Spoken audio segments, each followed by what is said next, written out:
Tonight, the Sask NDP calls for an emergency session to address the cost of living. How did travelers on a direct flight to Mexico arrive with no luggage? And taking the term mobile game literally. Live from our studios in Regina, this is CTV News.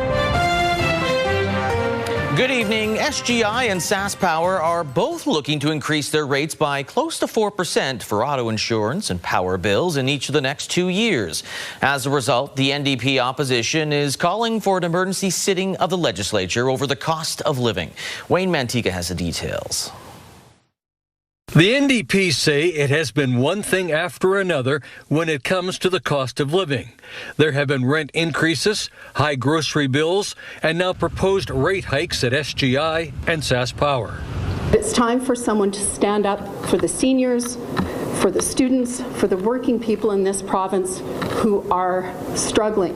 Last week, SGI said it will seek a 3.75% insurance rate increase in June and again in 2027. Sask Power is proposing 2 years of 3.9% hikes. The NDP is calling for an emergency sitting of the legislature to take action on the cost of living. Starting immediately so that we can pass the Rent Control Act and to cut taxes on groceries and children's clothing, and to consider any other measures that might provide some relief. Increasing costs are of concern to many Saskatchewan residents. Rent control at a provincial level would be something I'd like to see implemented. I haven't been out for supper probably in how long, and haven't been out to a Pats game or a Rider game, so I don't know, everything's just becoming expensive. For me, I want to see rent control and increased tenant protection. In a written statement, the provincial government said the 2025-26 budget delivered the largest income tax reduction since 2008 and reduced education property tax mill rates. The provincial government will introduce its next provincial budget in March. That's when the province will reveal any further measures to help residents deal with the cost of living. Wayne Mantica, CTV News, Regina. And the NDP was not done there. With students across the province back in school after the holidays, the party is calling on the province to address concerns for students with complex needs. Keenan Sorkon explains why. Despite a recent report detailing hundreds of disabled students being excluded from Saskatchewan classrooms, the Saskatchewan NDP says the province isn't addressing the issue. We know for a fact that students will show up to schools today and be sent home because the supports and the resources that they need to succeed in school simply don't exist. Last month, Inclusion Saskatchewan estimated up to 1,350 students with complex needs were excluded from class during the last school year, largely because of limited resources and supports. Love called for action in time for students returning from the break. Now he's asking the provincial ombudsman to investigate the exclusions. It makes me sad. Like, these are our kids. These are kids who, according to the Education Act, have a right to education. The province says ensuring that every student has access to education is a priority. It says funding to school divisions increased by more than 8%, and a specialized classroom model was expanded by 50 classrooms this school year, adding, "We understand there are pressures and challenges in the school system, and we are committed to working with school division partners to provide every opportunity for students to succeed." Love says he understands the difficult position school boards and teachers find themselves in, saying they're removing kids from class as a last resort. That's not a healthy system. If they're turning to a last resort that consistently, I think that's a big warning sign. Love wants to see the province respond with some urgency, while the province says it's the school division's responsibility to assess student needs and make staffing decisions. Keenan Sorkon, CTV News, Saskatoon.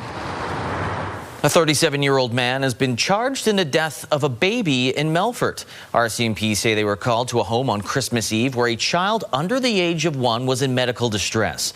The child was taken to hospital and then died on December the 28th. Now, the injuries were considered suspicious, and on Saturday, RCMP arrested a 37-year-old man and charged him with second-degree murder. Now, RCMP say that the child and the man knew each other, but they will not provide any other details. The suspect made his first court appearance this morning in Melfort. Well, some passengers on board a recent WestJet flight from Regina to Puerto Vallarta said their luggage did not arrive in Mexico with them. Sierra de Souza Butch checked in with the travelers, waiting to hear back from the airline. Gary Brotzel and his wife recently traveled from Regina to Mexico. Their luggage, however, failed to make the trip. I guess in some ways we should consider ourselves lucky because some people that left Regina on January 1st are still waiting for their luggage. The couple was among 180 passengers on WestJet Flight 2380, a direct flight to Puerto Vallarta on January 3rd. When arriving in Mexico that same day, Brotzel claims he saw 20 bags from his flight coming down the carousel, none of which were his. Since then, he has been tracking their missing luggage with AirTags he had packed inside. I'm glad I did because we have one set of my clubs are in Puerto Vallarta at the airport. My wife's are sitting in Regina.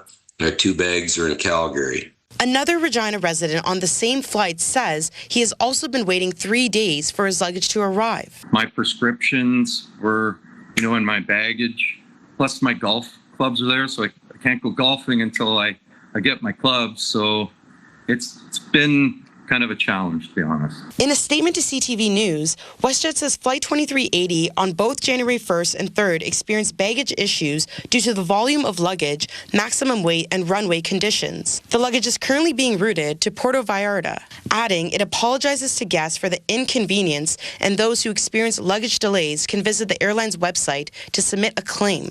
You can incur expenses until the airline actually puts your bag into your hands. Air Passenger Rights says airlines become liable for passengers' interim expenses when baggage does not arrive with them, recommending people to submit claims sooner than later. It depends on the circumstances, but the airline cannot limit you to a couple $100 per day while you're waiting for your baggage. In the meantime, the Brotzels, along with hundreds of other passengers, are still waiting for their luggage to arrive. Sierra de Souza Butts, CTV News, Regina.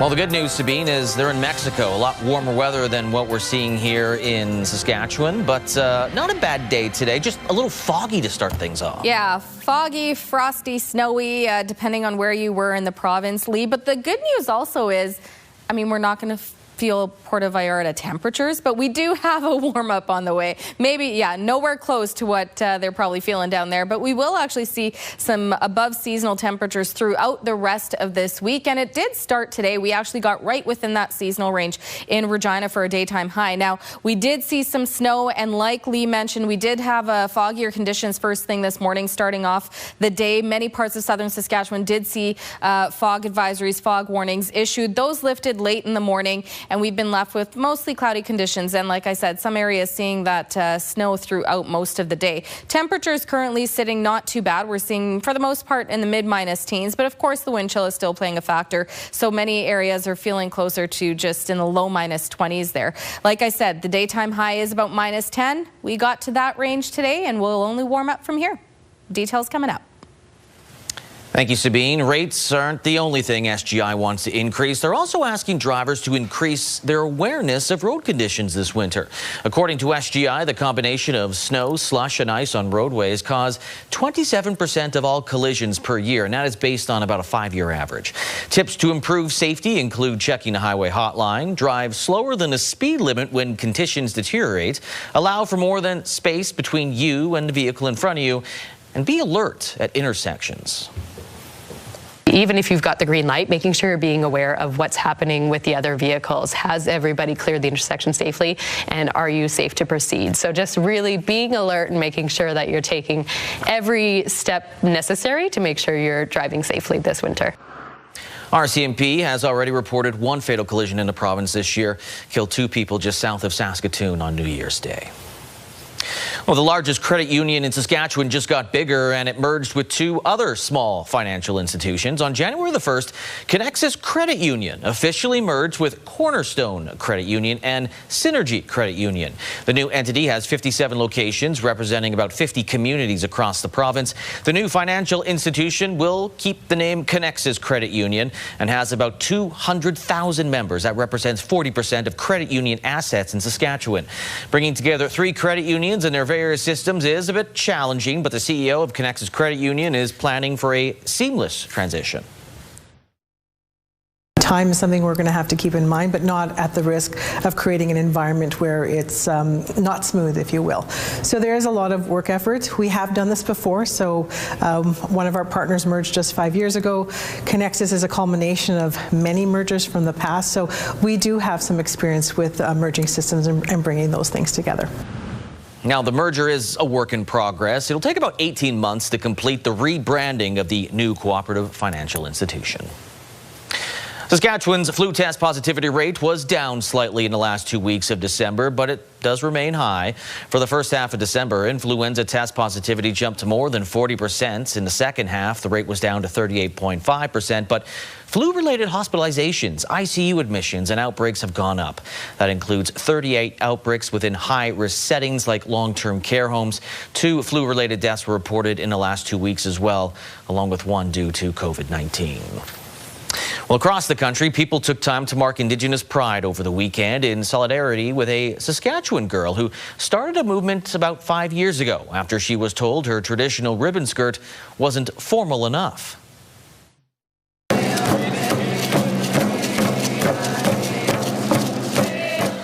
Now, the day was proclaimed 4 years ago, a year after the 10-year-old girl, Isabella Kulak from the Cody First Nation, was told by a member of school staff that her ribbon skirt wasn't formal enough for their formal day that was happening at the school in Kamsack. Now, her story resonated across the country, including with one of the organizers of this event that happened in Winnipeg, who says the skirts have personal meaning for everyone.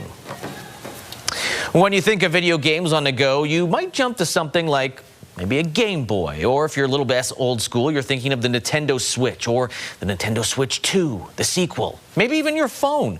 But there's a business in Saskatoon that's giving mobile gaming a whole new definition by bringing the setup right to you. Hallie Mandrick has more.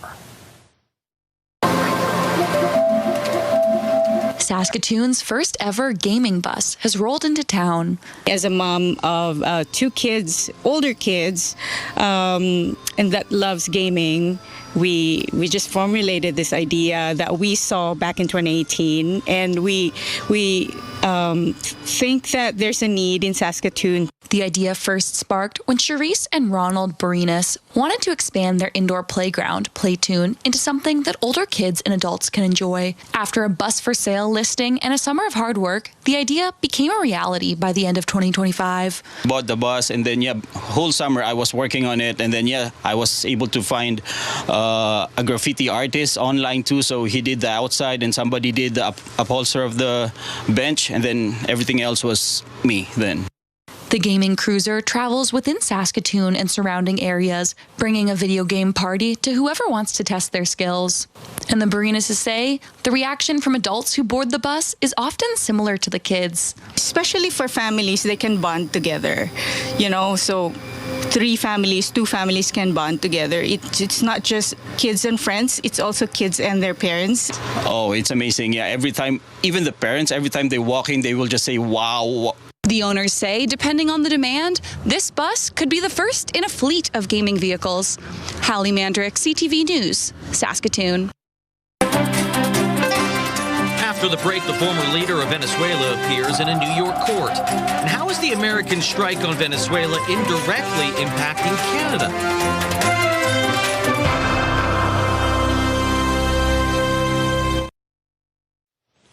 A Venezuelan authoritarian leader, Nicolas Maduro, appeared in a New York federal courtroom today on charges of narco-terrorism. This after the United States captured him in a surprise military attack over the weekend. As Joy Malvin tells us, U.S. President Donald Trump is now putting other countries on notice. Dramatic images show Nicolas Maduro, who days ago was Venezuela's president, handcuffed and escorted by police officers. He and his wife Celia Flores charged in the U.S. with narco-terrorism conspiracy, cocaine importation, and weapons offenses. Maduro defiantly told the judge in Spanish, "I was captured at my home in Caracas, Venezuela. I am innocent. I am not guilty. I am still the president of my country." Maduro Maduro's lawyer attacked the U.S. military raid, the abduction and arrest, as many question, was this even legal? Demonstrators lining the courthouse. Some celebrated President Trump for bringing down a brutal dictator. Others pleaded no more war. At the UN Security Council, several nations condemned the Trump administration's military raid, calling it a breach of international law. I remain deeply concerned that rules of international law have not been respected. The Charter enshrines the prohibition of the threat or use of force against the territorial integrity or political independence of any state. Still, President Trump's not backing down. We're going to run it, fix it. We'll have elections at the right time. Last night, insisting America will tap into Venezuela's rich oil supply, warning Maduro's acting President Delcy Rodriguez to cooperate or else. If they don't behave, we will do a second strike. And boldly issuing new threats against Mexico, Greenland, and Colombia. Colombia is very sick, too, run by a sick man who likes making cocaine and selling it to the United States, and he's not going to be doing it very long. The White House claims its actions are justified and will brief lawmakers tonight. As for Maduro, he's claiming diplomatic immunity, and this will not be a swift trial. He's back in court March 17th. Joy Malbin, CTV News, Washington. Now, around 20 people met in downtown Regina today to condemn those attacks that were made against the South American nation over the weekend.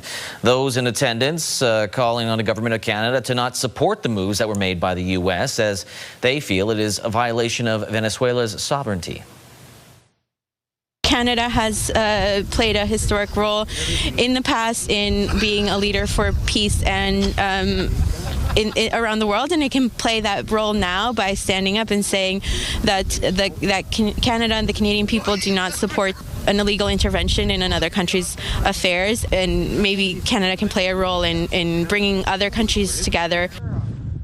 Okay, I admit I was watching a child in the background on that. Through social media, Prime Minister Mark Carney says Canada supports a Venezuelan-led transition process and does call on all parties to respect international law. Now, people in Denmark are voicing their concern after Donald Trump's latest suggestion that the U.S. could annex Greenland.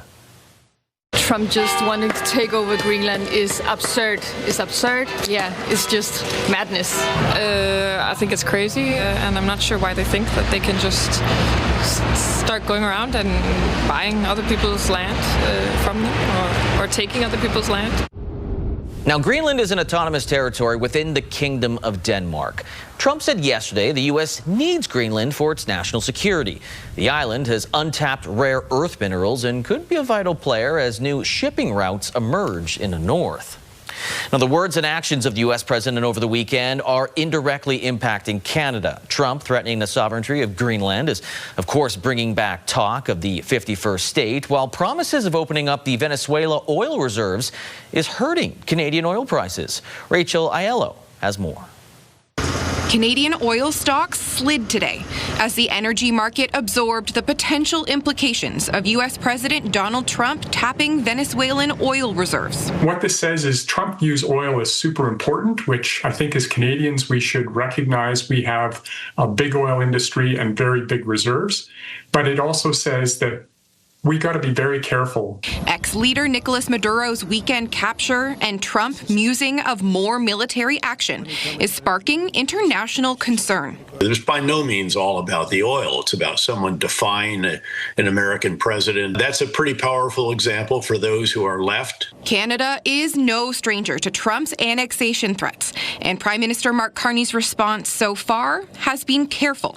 But the president's former national security advisor says he doesn't think this country is at risk. I think any kind of move against Greenland or even more far-fetched against Canada would be the end of the NATO alliance. It would do incalculable damage, not just to the United States, but to the entire Western world. Carney spoke to Venezuelan opposition leader Maria Corina Machado on Sunday, pledging Canada's support for a peaceful, negotiated, and Venezuelan-led transition process.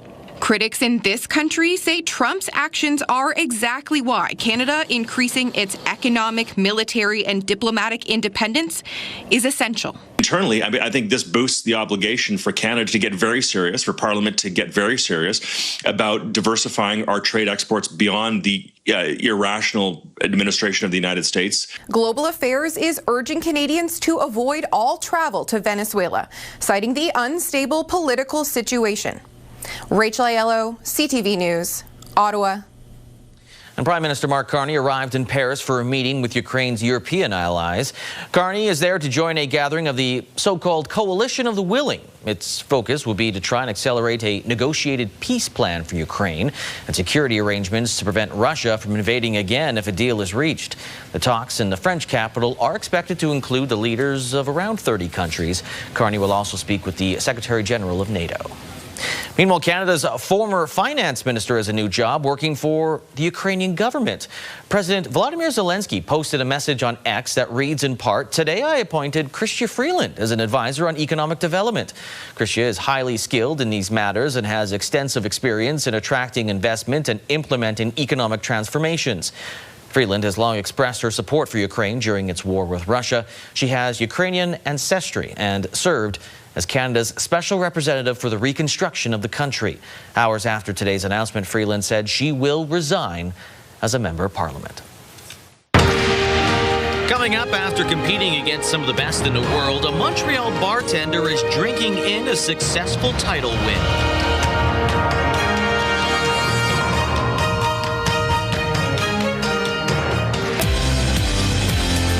On Your Morning Saskatchewan, how you can support families in need. We sit down for details on the Community for Women Breakfast fundraiser. It all starts at 6 a.m.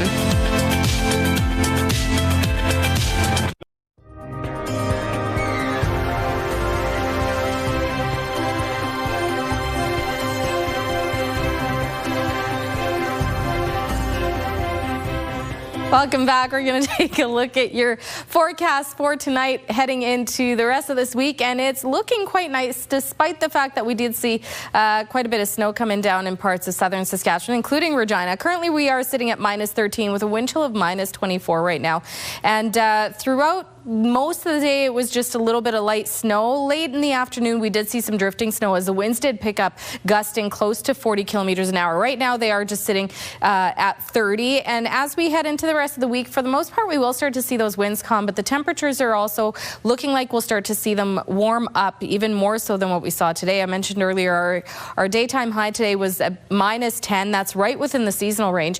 And heading into the rest of the week, we'll just continue to see it warming up above seasonal, at least for this week and possibly the beginning of next week before we see the temperatures drop a little. Now, in terms of active weather, we do have over the last couple of hours, again, we did see the snow in parts of southern Saskatchewan. We also did see some freezing rain in the mix. Slight chance we could see some freezing rain pop up in parts of southern Saskatchewan tonight. But for the most part, it's just the cloud cover that we're going to be dealing with. And that's the story for much of this week. We'll see the clouds rolling in and out of the province as we head into tomorrow.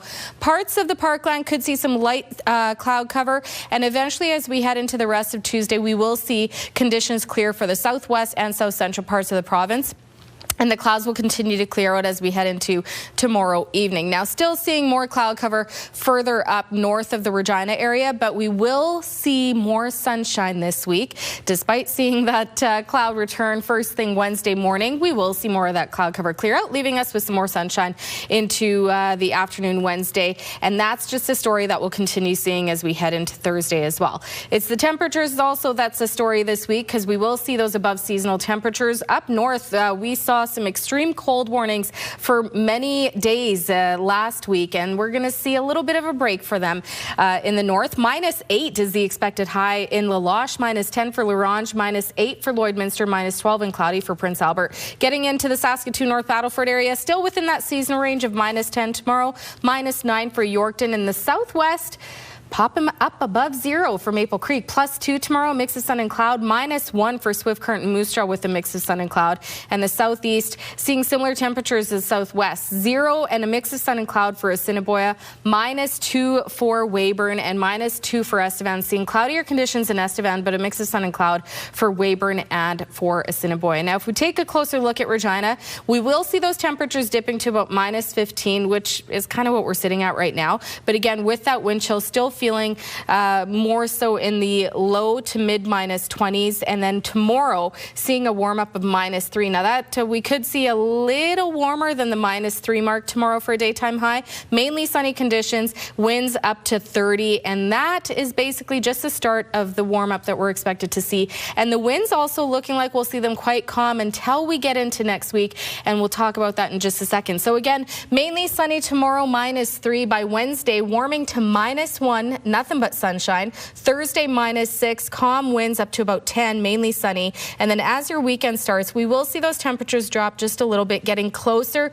to that seasonal range. But by Friday, -9 with a mix of sun and cloud. And then as your weekend approaches, yeah, we're a little warmer than seasonal on Saturday at -7 with a mix of sun and cloud. But Sunday, we're getting to 0, and we could possibly see that climb up to about +1, +2 as we get closer.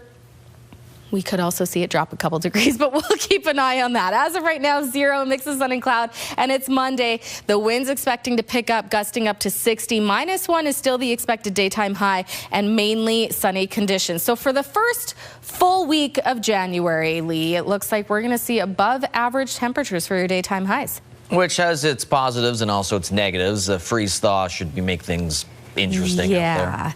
Yeah, so let's just enjoy the sunshine and warm temperatures and not worry about the freeze thaw? Nope. Okay. Thanks, Sabine. Bye.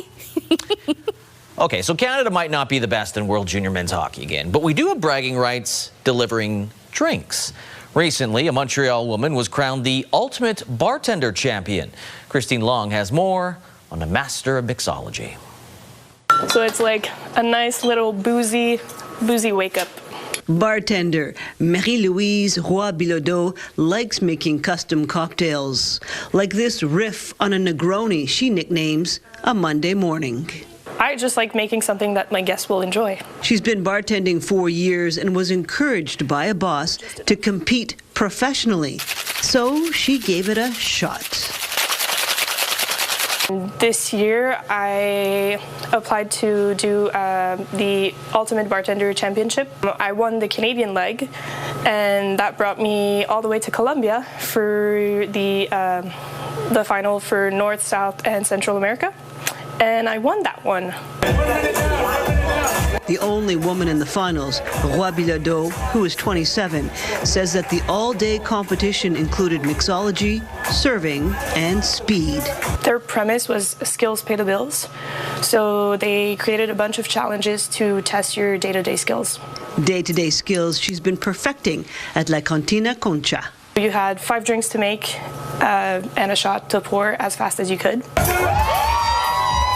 Now named the ultimate bartender champion, Roy-Bilodeau earned a retro varsity jacket, a big ring, and bragging rights that her boss is enjoying. My boss has been like telling people sometimes, like we'll get customers and she'll be like, "Do you know that she's the best in the world?" I'm like, "Whoa, let's chill." She jokes her ultimate bartender champion title only includes North, South, and Central America. A real world championship just might be in her mix for 2026. Christine Long, CTV News. Still ahead, defensive lineman Micah Johnson hangs up the cleats and agrees to a new role in Riderville.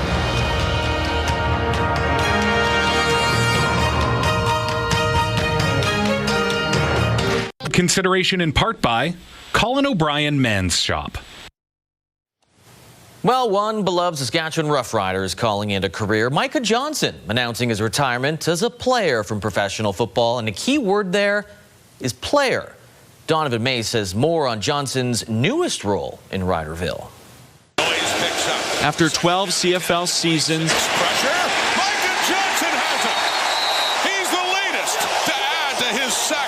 Micah Johnson's illustrious career has come to an end. The competitor in me is almost like, man, what you doing? You can still go ball. Coming out of the University of Kentucky, Johnson attempted to stick in the NFL. From college to how down I was, getting cut from, 3 or 4 NFL teams. Here I am thinking my football career is over. I hadn't really heard much about the CFL at that point. But once he came north, Johnson turned his misfortune into a Hall of Fame career. Here's the rush. Look out! Lefevre is sacked. Micah Johnson. In 178 games split between Calgary, Hamilton, and 2 stints in Saskatchewan, he recorded 309 defensive tackles, 71 sacks, and 2 interceptions. And stand back, men in the backfield. Micah Johnson. Going out on the highest of notes, winning his 3rd Grey Cup ring in his final game. When I left the field last, I didn't have the intentions that it was going to be my last time playing. I kind of was starting to get that feeling like I was getting behind in my next phase of my life by still hanging on to the football. Saskatchewan may be a long way from Kentucky, yet it has become home for Johnson and his family, which is why he isn't going anywhere, joining the Roughrider staff as defensive line coach. We already know where each other stands, a lot of stuff, but just being able to pick his brain. I know forming as players, when you're out there and you get the game plan and it's like, man, I feel like we should do this. So you're going to have your opportunity to speak now. We'll see. So I can't wait. It is a similar transition Mace made after his playing days. A former teammate turned coach and now colleague and friend. Johnson says he doesn't expect much to change from the past few years. I was constantly teaching, constantly grabbing the younger guys, showing them things, teaching them things, talking. So it's always kind of been, playing that position as a vet in the room where you kind of got to be a coach. Donovan May, CTV News, Regina. The curling community has converged in Melville for the men's and women's provincial championships. Now, draw 1 of the Bungie Prairie Pinnacle Women's Championship kicked off this morning with 2 former champions facing each other. Penny Barker's rink versus Team Nancy Martin. Nice. Right out. Down 1 in the 10th, Team Barker's Lindsay Birch with the wonderful double takeout, putting Martin in trouble. So with her last shot, Martin chips off the rock at a 12-foot, and that is not going to do it. Barker doesn't need to throw as she wins the opener 10-9. Other scores, Janet Tisdale 9-1 over Jolene Campbell.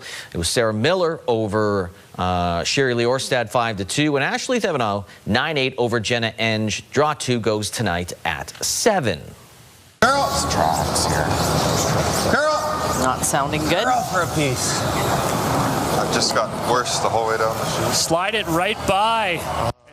As for the men, tough start to the tankard for Stephen Laycock's team. That miss gave Ryan Kleider a 10-8 lead after 9. Then in 10, Laycock cannot make what was a near impossible shot for 2. Kleider, the defending champ, wins 12-8. Also, Dustin Kaltoff 14-11 over Carl DeConnick-Smith. Kelly Knapp 10-4 over Michael Kars, and Bradley Moser 7-6 over Joshua Bryden. With more on the event itself in Melville, here's Regina DeClute. After a 5-year wait, the Provincial Curling Championships are back at the CN Community Center in Melville. The last one was just when COVID was on. They had the provincials that year. Back in 2020, the women's event hit the ice first, then the men a week after. This year, both championships are playing at the same time, with the finals set for Sunday. For a small town like Melville, this is a huge event. Well, it would be much larger than anything that usually takes place in our town. Like, this is the 4th provincial we've hosted, though, so the people in town are used to this particular event. 9 men's and women's teams are competing, with the women's winner representing Saskatchewan at the Scotties, the men's champion going to the Brier. It's a lineup that has those in attendance ready to rock. The younger curlers, but I'm excited to see Martin from Saskatoon, I think she is, and anyone else. I love curling. The organizers hope that this event will also motivate people to take up the sport as a hobby. Like all the other sports, people aren't taking part as much in many things. I'm not sure what they're doing, but so there's less people doing curling or hockey or baseball or whatever sport we are. So our participation is way down from what it would have been, say, 30 years ago. The event runs between January 5th and 11th. Ruth says she'll try to make it to as many draws as she can. Probably some of every day. I have other things to do, but some of every day. Yeah, and especially when the finals are on. Curling fans can enjoy high-stakes games all week long at the Melville Community Center. Regina, CTV News, Melville. World Juniors wrapping up today in Minnesota with Canada winning bronze over the Finns. Is that back down to Hage? He winds in and feeds across. McKenna with a shot, tip score!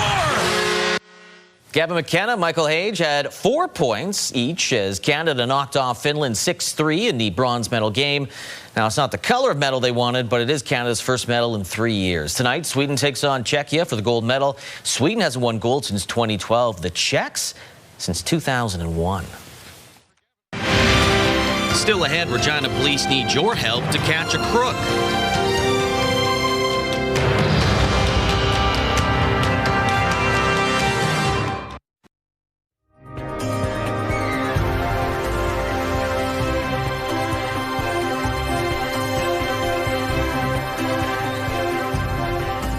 Welcome back. Let's take a look at your rural forecast heading into tomorrow. We're going to see those temperatures continue to be within seasonal range, if not a little warmer, and expect to see more sunshine as the week moves on. And you can start to see that in areas like Lloydminster, -8, along with Meadow Lake, mix of sun and cloud, -8, -10 for Watrous a mix of sun and cloud, and cloudier conditions over in the west there. Hudson Bay, mostly cloudy, -11, cloudy for Melfort, -11, and Wynyard, -9, mostly cloudy conditions. Along the southern border, though, take a look at those temperatures. Not too bad for your first week in January.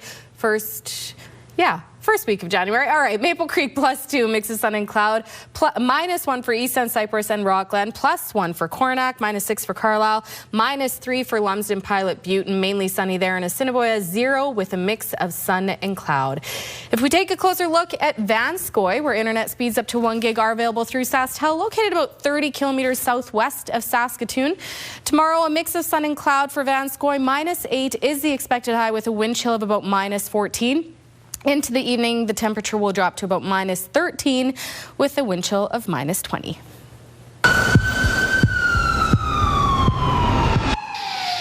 The incident happened at a business on the 2600 block of Victoria Avenue East on December 4th, 2025. Around 11 p.m., an unknown man entered the business and took several items off the wall before leaving through the front door. The suspect is described as a man with a dark blue and orange winter jacket, along with dark pants and dark shoes. A vehicle used in the robbery appears to be a white Nissan Frontier with a roof rack. I'm Belton Johnson, board member for Regina Crime Stoppers. Did you know Crime Stoppers would pay up to $2,000 cash rewards for information on this or any other serious crime in Regina? Callers do not have to identify themselves. Calls are not traced or recorded. In Regina, Saskatchewan, and Canada, call Crime Stoppers at 1-800-222-TIPS. That's 1-800-222-8477. You can also access our website at www.reginacrimestoppers.ca. Remember, our community suffers when you remain silent. Please report crime. Crime Stoppers is brought to you by Leak Audiology, helping you live well with better hearing. While the season of giving is coming to an end, that's not the case for the Regina Scouts. They are currently collecting residents' Christmas trees that you can drop off at 3 locations across the city.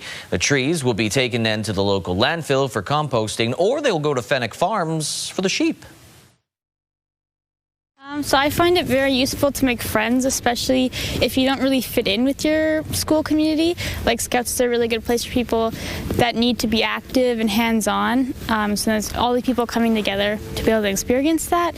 And it's really good for survival skills, like if you need to start a fire or like if you're on a hike and all of a sudden like you're stranded, like what do you do? I like doing the activities, the crafts, and mostly having like a lot of fun with my friends.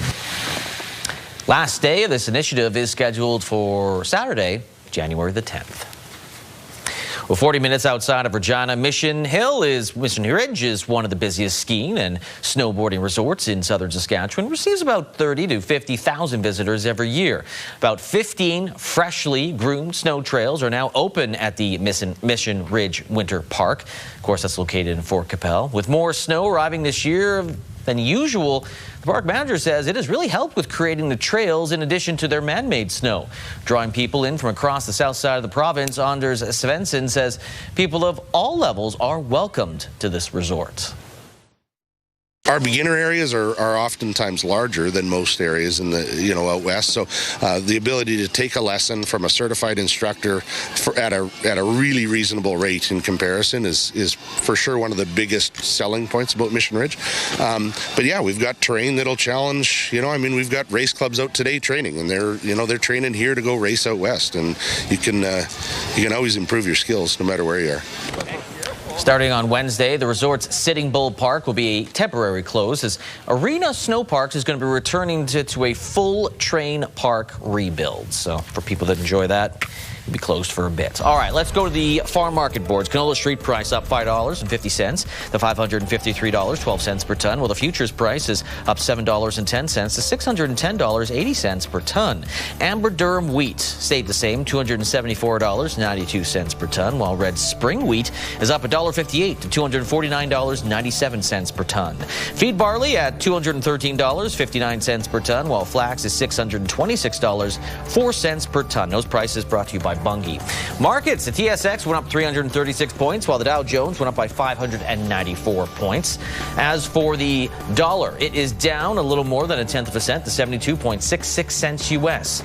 Commodities, gold up $116, a little more than that. West Texas Intermediate crude up $1, while Western Canadian Select crude, after seeing a bit of a drop because of what happened in Venezuela, it's gone up by 10 cents. And gas right now in Regina, good news, it has gone down again. It is currently at $1.15.9 per liter.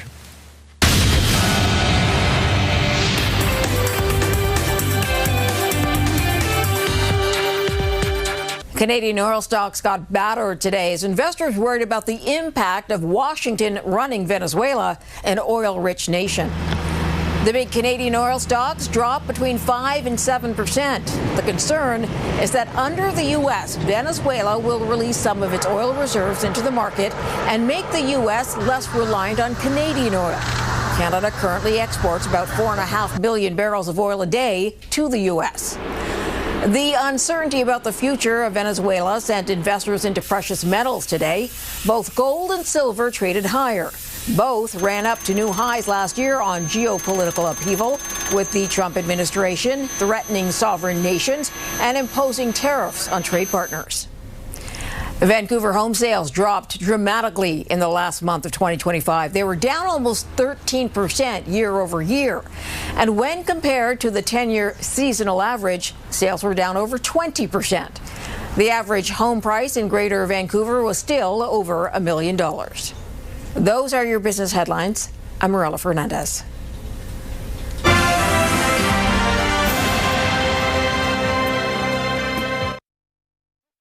What's coming up tonight? You'll have to figure that out later.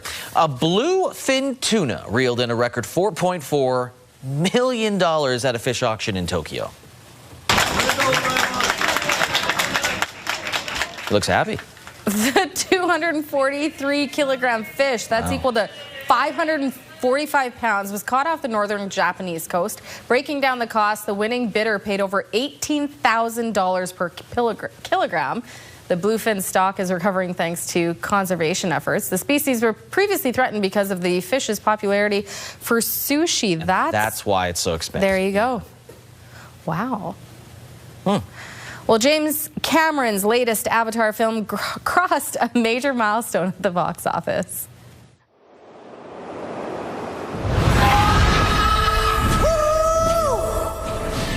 Avatar, Fire and Ash joined the first two films in a sci-fi franchise to earn more than $1 billion US. The film reached a milestone 18 days in theaters.